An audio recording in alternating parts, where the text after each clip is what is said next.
Mengenal sejarah, 5 permainan anak tradisional.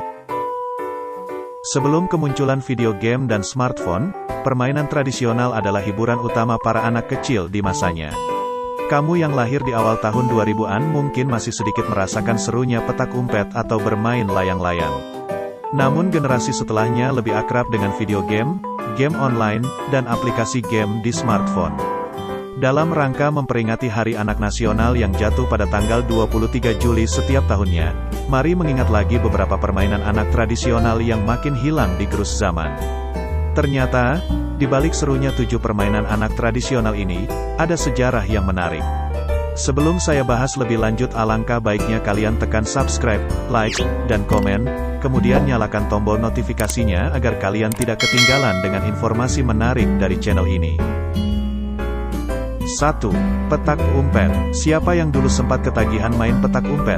Meski bikin lelah dan berkeringat, serunya petak umpet bareng teman-teman sepantaran menjadi kenangan indah masa kecil yang gak terlupakan. Petak umpet makin seru jika dimainkan oleh banyak orang. Semua pemain mengawali dengan home pipa, hingga didapat satu orang yang kalah sebagai penjaga. Si penjaga harus menutup mata, bisa dengan kain atau telapak tangan, sambil berhitung sesuai jumlah yang disepakati. Biasanya lebih dari 10 hitungan, agar pemain yang lain bisa menemukan tempat sembunyi.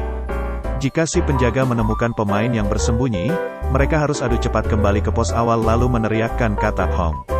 Seruan ini bisa berbeda-beda tergantung daerahnya. Permainan petak umpet ternyata sudah ada sejak abad kedua. Model permainan serupa ditemukan dalam manuskrip Yunani kuno karya Julius Pollux dengan sebutan Apodidraskinda. 2. Engklek. Ada yang tahu gak kalau ternyata permainan engklek berasal dari orang-orang Belanda? Engklek disebut juga sebagai Sunda Manda. Permainan ini lebih banyak dimainkan oleh anak perempuan ketimbang laki-laki. Untuk memainkannya, dibutuhkan tanah lapang sehingga permukaannya bisa digambari menggunakan ujung batu yang runcing. Para pemain harus membuat lintasan terlebih dahulu berupa kotak-kotak yang tersusun vertikal memanjang. Masing-masing pemain wajib memegang gacuk batu kecil atau kepingan kereweng untuk dilempar ke arah lintasan.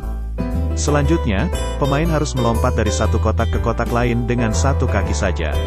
Kotak yang berisi gacuk gak boleh diinjak, alias harus dilompati. Gimana kalau sampai terinjak? Kalah deh. Rupanya permainan Sunda Manda ini berasal dari bahasa Belanda. Orang-orang zaman dahulu mempercayainya sebagai adaptasi dari Zondag Mandag, yang dalam bahasa Belanda bermakna Minggu Senin. Permainan ini dipercaya sebagai hiburan untuk mengawali pekan yang baru setelah mendapat hari libur. 3. Gobak Sodor. Permainan tradisional yang satu ini masih populer hingga kini. Gobak Sodor oleh beberapa orang disebut juga sebagai gala asin atau galasin. Jumlah pemainnya harus genap kemudian dibagi menjadi 2 tim, satu berjaga dan satunya lagi berpindah dari kotak ke kotak.